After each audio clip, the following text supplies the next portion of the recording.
how to set the camera swipe shutter button to take burst shot or create GIF on the Samsung Galaxy S25 series.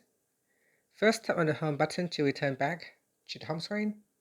Now on the home screen, open up the camera app. Next, tap on the quick controls button, then tap on settings. In here, go down and tap on swipe shutter button too, and from here you can select take burst shot or create GIF. So if you choose take burst shot, then if I go back to my camera and swipe down, this will take a burst shot. Otherwise we can go in and here we'll select create an animated GIF. So here it will create an animated GIF pictures. And let's have a look. And that's it. So it's automatically generate a GIF image. So we go into details. Here you can see it saved the file as GIF.